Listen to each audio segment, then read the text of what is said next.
Good morning प्यारे बच्चों, आपका हार्दिक स्वागत है आर्यन मोटर विंगर्स की ऑनलाइन फिजिक्स क्लासेज के अंदर। आज का अपना टॉपिक है वो है कॉम्बिनेशन ऑफ रेजिस्टेंस। ये टॉपिक आप 10th में भी पढ़ चुके हैं, ठीक है। तो आपके पास रेजिस्टेंस को या आप 2 टाइप से कनेक्ट कर सकते हैं। तो पहला जो कॉम्बिनेशन होता है 2 टाइप से कंबाइन कर सकते हैं। वो पहला जो कॉम्बिनेशन होता है वो होता है सीरीज कॉम्बिनेशन ऑफ रेजिस्टेंस। तो सीरीज कॉम्बिनेशन आपके पास क्या होता है, एक तरीके से एंड टू एंड कॉम्बिनेशन होता है। मतलब एक एंड को दूसरे एंड से कनेक्ट करते हैं। इसके अंदर क्या करते हैं, अपने पास जो फर्स्ट वाला वायर है उसका सेकंड एंड सेकंड वाले वायर के फर्स्ट एंड से, और जो सेकंड वाला वायर है उसका लास्ट एंड थर्ड वाले वायर के फर्स्ट एंड से, इस तरह से अपन आगे जोड़ते रहते हैं। और फर्स्ट वाले वायर के स्टार्टिंग एंड से और लास्ट वाले वायर के लास्ट एंड के बीच में अपन क्या करते हैं, एक ईएमएफ का सोर्स या फिर बैटरी कनेक्ट करते हैं। क्या बोला मैंने, फर्स्ट वाले वायर के लास्ट एंड से सेकंड वाले वायर का फर्स्ट एंड, सेकंड वाले वायर के लास्ट एंड से थर्ड वाले वायर का फर्स्ट एंड, ऐसे जितने भी रेजिस्टेंस जोड़ने वो जोड़ सकते हैं। और फिर जो फर्स्ट वाला वायर है उसके फर्स्ट एंड और लास्ट वाला वायर है उसका लास्ट एंड के बीच में अपन क्या करते हैं, एक बैटरी कनेक्ट करते हैं आपके पास। आपको पता ही होगा सीरीज कॉम्बिनेशन के अंदर जो बात ध्यान रखने की है वो ये है कि सीरीज कॉम्बिनेशन के अंदर आपके पास जो करंट की वैल्यू रहती है वो कैसी रहती है, सेम रहती है। जैसे यहां से आपके पास आई करंट निकला इस आपके पास बैटरी से, तो इस रेजिस्टेंस R1 में भी आई रहेगा, R2 में भी आई करंट रहेगा, R3 में भी आई करंट रहेगा। और यहाँ से निकलने के बाद वापस से क्या आई करंट इसके एंटर कर जाएगा। जितना करंट बाहर निकला है उतना ही करंट कहाँ जाता है, आपके पास अंदर जाता है। इस फिगर में आपको दिखाए गए कि R1, R2 और R3 3 रेजिस्टेंस आपके पास सीरीज कॉम्बिनेशन में कनेक्ट किए हुए हैं। तो आपके पास R1 और R2 और R3 के अंदर करंट का मान तो सेम रहेगा, लेकिन इनके अक्रॉस जो वोल्टेज का मान रहेगा वो क्या रहेगा, डिफरेंट रहेगा इन सीरीज कॉम्बिनेशन। और आपको ये पता है कि जो डिफरेंट वैल्यू होती है उसी को अपन लेते हैं। तो सबसे पहले जो टोटल वोल्टेज की वैल्यू हो जाएगी वो क्या हो जाएगी, आपके पास V1 plus V2 plus V3, ठीक है। अब सबसे पहले अपन V1 का मान निकालेंगे। V1 अपने पास क्या होगी, वोल्टेज अक्रॉस रेजिस्टेंस R1। तो V बराबर क्या होता है, IR। तो करंट तो सेम है तो I आएगा, और रेजिस्टेंस R1 के थ्रू निकाल रहे हैं तो इसकी वैल्यू क्या हो जाएगी, IR1। इसी तरह V2 निकालेंगे, वोल्टेज अक्रॉस रेजिस्टेंस R2, उसकी वैल्यू आपके पास क्या होगी, IR2। इसी तरह V3 निकालेंगे, वो वैल्यू क्या होगी आपके पास, वोल्टेज अक्रॉस R3, उसकी वैल्यू होगी IR3, ठीक है। V आपके पास क्या होगी, इक्विवेलेंट वोल्टेज होगी। इक्विवेलेंट अगर अपन सर्किट बनाना चाहें तो क्या किया मैंने, एक रेजिस्टेंस ले लिया, इसको मैंने क्या नाम दे दिया, R इक्विवेलेंट, ठीक है। ये मैंने इसके कनेक्ट क्या कर दी, एक वोल्टेज कनेक्ट कर दी, वोल्टेज का सोर्स बैटरी कनेक्ट कर दिया। तो इसके अक्रॉस जो करंट होगा वो कितना ले लिया, I R इक्विवेलेंट, और जो वोल्टेज ले ली कितनी ले ली, V R इक्विवेलेंट, ठीक है। तो मतलब जो वोल्टेज होगी वो भी कितनी होगी आपके पास, इसके अक्रॉस V ही होगी, ठीक है। तो अपने पास इस सर्किट के अंदर V का मान क्या आ जाएगा, I R इक्विवेलेंट, ठीक है। क्या आ जाएगा, I R इक्विवेलेंट। क्या बोला मैंने, हमने इस सर्किट का एक इक्विवेलेंट रेजिस्टेंस बना लिया, R1, R2, R3 को अपन ने R इक्विवेलेंट के रूप में लिख लिया। यहाँ अपन ने क्या लगा दिया, एक वोल्टेज सोर्स बैटरी लगा दी। तो इसके अंदर जो करंट फ्लो हो रहा है वो अपन ने कितना मान लिया है, I, और जो वोल्टेज है वो कितनी मान ली इसके अंदर, V मान ली। तो इसके अक्रॉस जो V का मान होगा वो कितना होगा, I R इक्विवेलेंट। इन चारों की वैल्यू रखते हैं किसमें, इक्वेशन नंबर 1 में। तो वैल्यू क्या आ जाएगी, I R equivalent equals to I R1 I R2 और I R3, ठीक है। I कॉमन ले लेंगे उधर से, तो R इक्विवेलेंट I कॉमन ले लिया तो क्या आ गया, R1 plus R2 plus R3। I से I कैंसिल हो गया, तो R इक्विवेलेंट की वैल्यू क्या आ गई, R1 plus R2 plus R3। ये अपने पास क्या आ गया, equivalent resistance in series combination, ठीक है। बात ध्यान रखने की 3 ही चीजें हैं कि आपके पास अगर सीरीज कॉम्बिनेशन में रेजिस्टेंस कंबाइंड है तो आपके पास करंट का मान कैसा रहेगा, सेम रहेगा, और वोल्टेज का मान कैसा रहेगा आपके पास, अलग अलग रहेगा, ठीक है। और दूसरी बात जो आपके पास इक्विवेलेंट रेजिस्टेंस आएगा, ठीक है, आपके पास जो इक्विवेलेंट रेजिस्टेंस आएगा वो आपके पास जो भी आपके पास इंडिविजुअल रेजिस्टेंस होगा उसकी हायर वैल्यू से क्या आएगा, ज्यादा आएगा। मतलब अपन को जब ज्यादा रेजिस्टेंस प्राप्त करना हो तो अपन क्या करेंगे, उसको सीरीज में कंबाइन करेंगे। अब अगर आप सपोज करो, अगर आपके पास R R R same resistance के आपके पास सेम रेजिस्टेंस के एन रेजिस्टेंस आपके पास किसमें है, सीरीज कॉम्बिनेशन में है, तो उसका जो इक्विवेलेंट रेजिस्टेंस होगा वो क्या होगा, R equivalent equals to N R. मैंने क्या बोला, अगर सेम रेजिस्टेंस के आर मतलब सभी का रेजिस्टेंस कितना है, आर आर आर आर, ऐसे अपने पास एन रेजिस्टेंस कनेक्ट है, जैसे ये भी आर ये भी आर ये भी आर, ऐसे कर करके आपके पास एन रेजिस्टेंस कनेक्ट है, तो इनका जो आपके पास सीरीज कॉम्बिनेशन होगा वो क्या होगा, R equivalent is to N R. ठीक है, बहुत ही आसान चीज थी। ठीक है, अगला कॉम्बिनेशन पढ़ते हैं अपने पास पैरेलल कॉम्बिनेशन।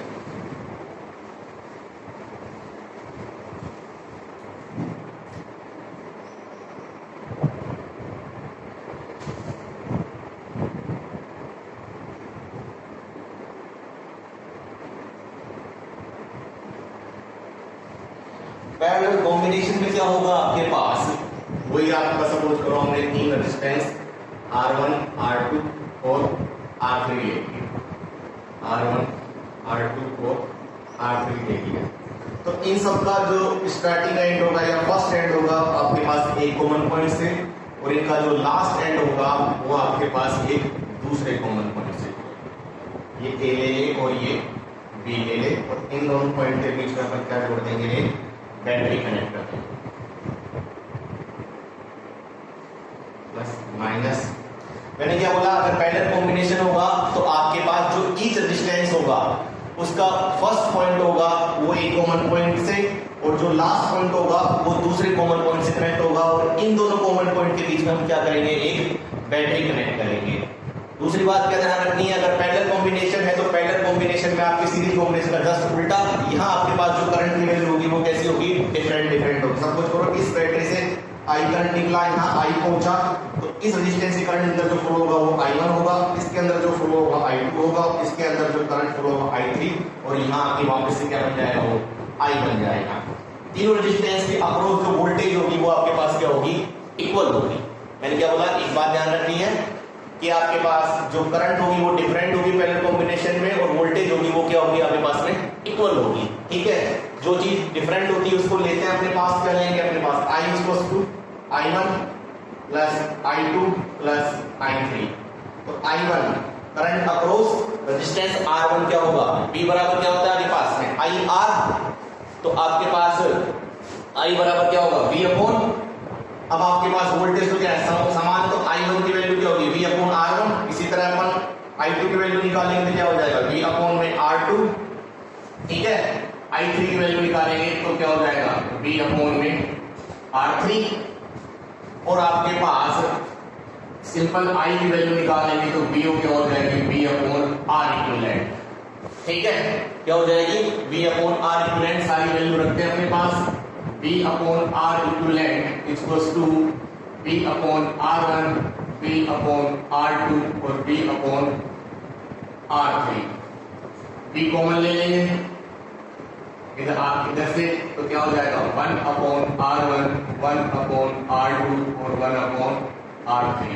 V से V कैंसिल आ जाएगा, 1 अपॉन R इक्विवेलेंट की वैल्यू क्या आ जाएगी आपके पास, 1 अपॉन R1, 1 अपॉन R2 और 1 अपॉन R3। ये अपने पास इसकी आ गई 1 अपॉन R इक्विवेलेंट की वैल्यू आ गई। ठीक है, आपको पता है आसान है, 10th क्लास में पढ़ा था, बस इसका जस्ट अपोजिट होगा। सीरीज कॉम्बिनेशन तो हमने कब यूज किया था, जब वो रेजिस्टेंस की वैल्यू हमको ज्यादा लेनी थी, मैक्सिमम रेजिस्टेंस की वैल्यू ग्रेट कर डिसोसिएशन को किसमें जोड़ दिया अपन ने, सीरीज कॉम्बिनेशन में। और पैरेलल कॉम्बिनेशन में रेजिस्टेंस को कनेक्ट करेंगे तो आपके पास जो इक्विवेलेंट रेजिस्टेंस की वैल्यू आएगी, जो इसका सबसे स्मॉलर रेजिस्टेंस होगा उससे भी क्या आएगी आपके पास में, कम आएगी। सेकंड बात, पैरेलल कॉम्बिनेशन है तो आपके पास वोल्टेज की वैल्यू क्या रहेगी, सेम रहेगी, और करंट की वैल्यू क्या रहेगी आपके पास, डिफरेंट रहेगी। ठीक है, ये आपके पास क्या आ गया, पैरेलल कॉम्बिनेशन आ गया। ठीक, आसान।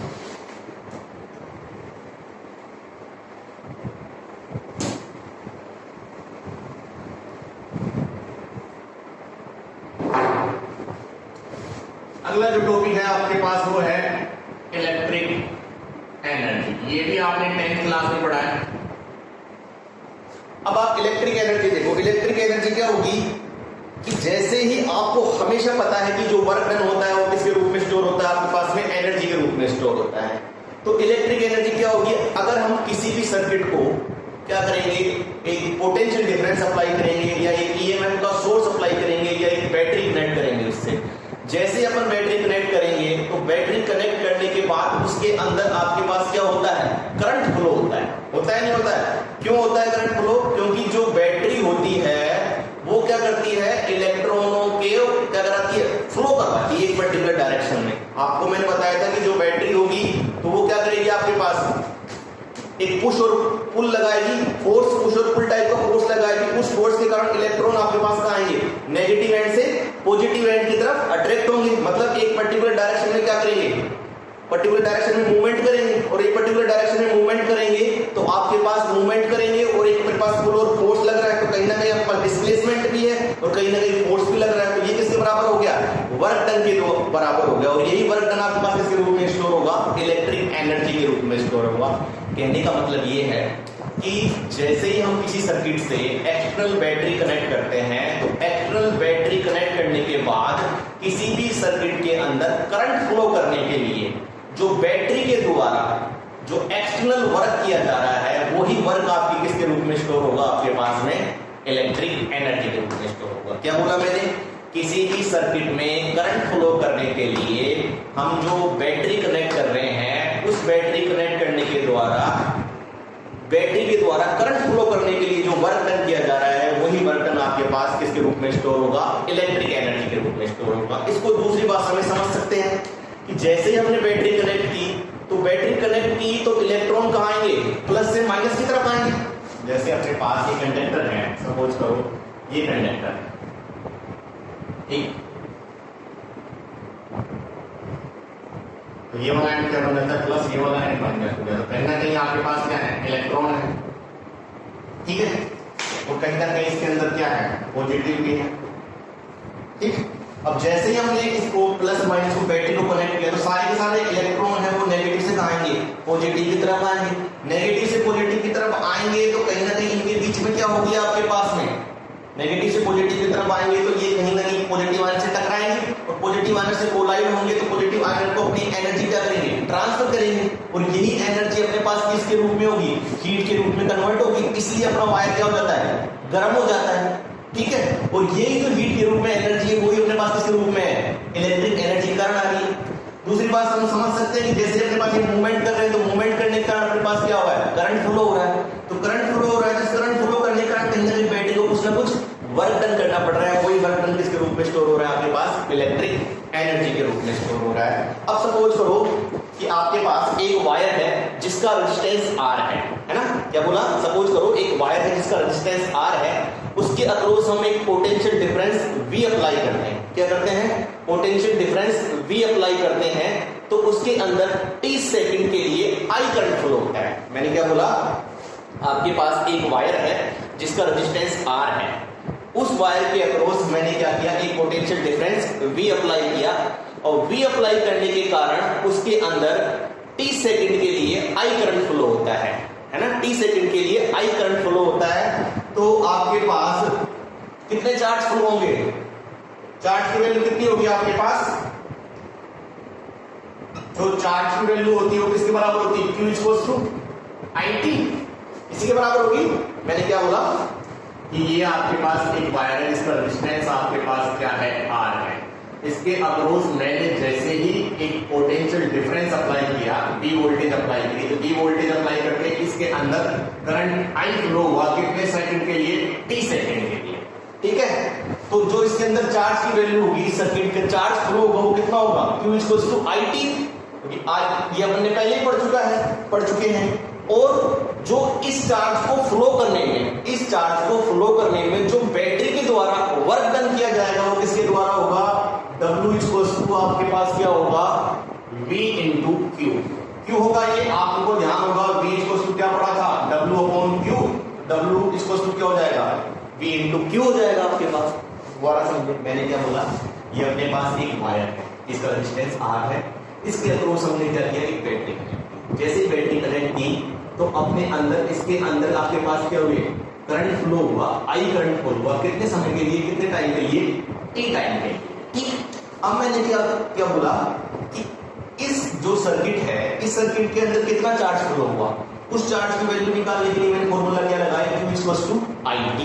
ठीक है, अब इस चार्ज को फ्लो करने में कितना वर्क डन करना पड़ा, वही तो निकालना है एनर्जी। तो वो वर्क डन किसके बराबर होगा, एनर्जी के बराबर होगा। तो वो वर्क डन कितना होगा, V इंटू Q। तो अब W की वैल्यू क्या होगी, V Q इक्वल्स टू आपके पास क्या आ गया, IT। तो ये एक वैल्यू क्या आ गई W की, VIT। और हम जानते हैं V बराबर क्या होता है, IR। तो दूसरी वैल्यू क्या आ जाएगी आपके पास, IR into I into T। तो W की वैल्यू आपके पास क्या आ जाएगी, I स्क्वायर RT। ठीक, और यही वैल्यू आपके पास किसके रूप में स्टोर होती है, हीट के रूप में स्टोर होती है। आपको ध्यान होगा, आपने पढ़ा था एक जूल्स लॉ ऑफ हीटिंग। यही आपके पास क्या होता है, जूल्स लॉ ऑफ हीटिंग। जो वायर हीट होता है, मैंने आपको बताया था, उसके कारण होता है इलेक्ट्रिक एनर्जी करंट। क्यों, जैसे इलेक्ट्रॉन फ्लो होंगे तो अपनी एनर्जी क्या करेंगे, वो वायर को ट्रांसफर करेंगे, उसके कारण क्या हो जाएगा, आपके पास वायर गर्म हो जाएगा। ठीक है, तो ये अपने पास क्या आ गया, जूल्स लॉ ऑफ हीटिंग। अब इसमें चाहे तो I की वैल्यू क्या रख सकते हैं अपन, V अपॉन R। तो W की वैल्यू एक हो जाती है V square upon R square RT। एक R से एक R कैंसिल हो जाएगा, तो W की वैल्यू क्या आ जाएगी, V स्क्वायर अपॉन RT। ये भी अपने पास किसकी वैल्यू आ गई, W या फिर T की वैल्यू। ये अपने पास इसकी वैल्यू आ गई, इलेक्ट्रिक एनर्जी की वैल्यू आ गई। बहुत ही आसान था, ये भी आपने 10th क्लास में पढ़ा हुआ था। ठीक है, बात समझ में आई। ठीक है, तो इलेक्ट्रिक एनर्जी की आपके पास जो यूनिट होगी वो क्या होगी, आपके पास में जूल ही होगी। क्या होगी, जूल ही होगी, है ना। नहीं, वैसे तो आपके पास एक कॉमर्शियल यूनिट होती है आपके पास, वो क्या होती है आपके पास, कॉमर्शियल यूनिट क्या होती है, यूनिट जिसको अपन क्या बोलते हैं, KWH भी बोलते हैं, किलोवाट आवर। किलोवाट आवर को अगर अपन जूल में चेंज करेंगे तो क्या होगा, किलोकली अपने पास कितना आ जाएगा, 1000। और वाट के लिए आपके पास क्या आ जाएगा, जूल अपॉन में सेकंड। और हावर क्या हो जाएंगे, हावर को जब सेकंड में चेंज करेंगे तो 36 सेकंड। ठीक है, तो आपके पास कितनी आ जाएंगे, 3600 सेकंड आ जाएंगे आपके पास। ठीक,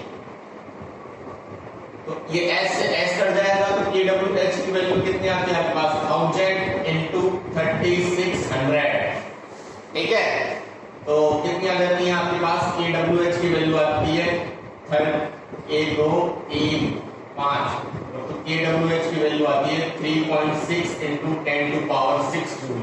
एक KWH में आपके पास क्या होते हैं, इतने जूल होते हैं आपके पास में। ठीक है, मैंने क्या बोला, इलेक्ट्रिक एनर्जी की जो कमर्शियल यूनिट हो गई आपके पास, वो क्या हो गई आपके पास में, KWH हो गई आपके पास में। KWH या फिर उसको क्या बोलते हैं, यूनिट बोलते हैं। अब 1 किलोवाट आवर भी होती है। ठीक है, किलोवाट आवर को जब जूल में चेंज करेंगे तो कितना आता है, 3.6 इंटू 10 टू पावर 6 जूल आता है। एक आपने वो 10 फॉर्मूला पढ़ा था, consume electrical energy in unit. जो आपके पास आपका बिल लगाने का, बिल निकालने का फॉर्मूला आता है, तो वो क्या आता है, पावर इन वॉट, जितने भी वॉट का आपके पास इंस्ट्रूमेंट है, इनटू आपके पास क्या आ रहा था, टाइम। टाइम किसमें, हावर में। टाइम किसमें, हावर में। और अपॉन में क्या आ रहा था, 1000 आ रहा था। इस तरह से हम क्या निकाल सकते हैं, यूनिट निकाल सकते हैं। जैसे अपने पास 2 वाट का बल्ब, अगर आपके पास 100 वाट का बल्ब आपके पास दिन में 4 घंटे चलता है, ठीक है, और 30 दिन तक चलता है, तो 1 महीने का बिल कितना हो जाएगा आपके पास, 1 2 3 तो 12 यूनिट बिल आएगा आपके पास 1 महीने का। ठीक है, ये आपने 10th क्लास में पढ़ चुके थे। ठीक, अब आपके पास अगला जो टॉपिक है वो है इलेक्ट्रिकल पावर। इसका फॉर्मूला या क्या होगा, रेट ऑफ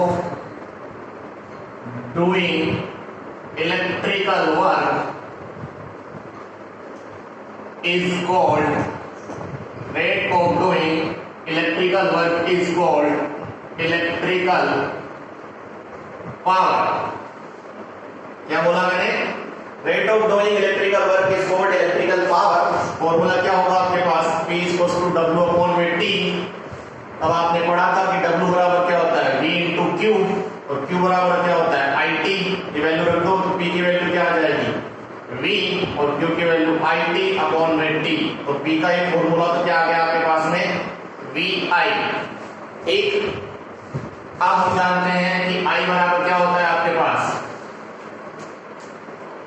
क्योंकि आपके पास V बराबर IR, तो I बराबर क्या होता है? V upon R। ये वैल्यू रख देंगे तो पावर की वैल्यू कितनी आ जाएगी? V और V अपॉन R, तो P की वैल्यू कितनी आ जाएगी? V square upon R। फिर इसमें आप V की वैल्यू क्या रख देंगे? एक ये वैल्यू अपने पास किसकी आ गई? मैंने क्या बोला? I की वैल्यू रखी तो अपने पास क्या आ गई? V स्क्वायर अपॉन में R। अब अपने पास एक V बराबर IR होता है, ये वैल्यू रख देंगे तो अपने पास V की वैल्यू क्या आ जाएगी? I square R square upon में R। एक R से R कट जाएगा तो P की वैल्यू क्या आ जाएगी अपने पास में? I स्क्वायर R आ जाएगी। ये तीनों फॉर्मूले हैं, तीनों में किसी से भी आपके पास क्या आ सकता है? एक छोटा न्यूमेरिकल आ सकता है, वो आप कर सकते हैं। मैंने क्या बोला? बहुत ही आसान, जिसके 10th क्लास में पढ़ चुके हैं। Rate of doing electrical work is called electrical power. Formula क्या होता है पावर का? P equals to W upon में T। W बराबर dQ, और Q की वैल्यू क्या रखी? IT। तो VIT, तो T से T कट गया तो पावर का फॉर्मूला एक तो क्या आ गया? V into I। अगला बात क्या रखा? I की वैल्यू V अपॉन R रख दी, तो I की जगह V अपॉन R रखे तो V स्क्वायर अपॉन R हो गया। फिर अपने P की वैल्यू IR रख दी, तो I square R square upon R, तो एक R से एक R कट गया तो P की वैल्यू क्या आ गई? I स्क्वायर R आ गई। ठीक है। एक चीज और थी, जो इसकी यूनिट होगी वो क्या होगी आपके पास पावर की? W अपॉन में T। तो आपके पास एक तो जूल अपॉन में सेकंड, और जो उसकी कमर्शियल यूनिट होती है इलेक्ट्रिसिटी में वो अपन क्या यूज करते हैं? वाट यूज करते हैं। क्या होती है इलेक्ट्रिक पावर की यूनिट? वॉट यूज करते हैं। ठीक है। और एक मेगावाट की बात करें तो 10 टू पावर 6 वॉट। अगर एक किलोवाट की बात करें तो 10 टू पावर 3 वॉट। ठीक। और अगर हॉर्स पावर की बात करें, 1 हॉर्स पावर में आपके पास 746 वॉट होते हैं। कितने होते हैं? 746 वॉट होते हैं। ये छोटी सी चीजें थी आपके पास। धन्यवाद। आज का टॉपिक बहुत ही आसान और इजी था, जो आपने 10th क्लास में पढ़ा हुआ था। Thank you all.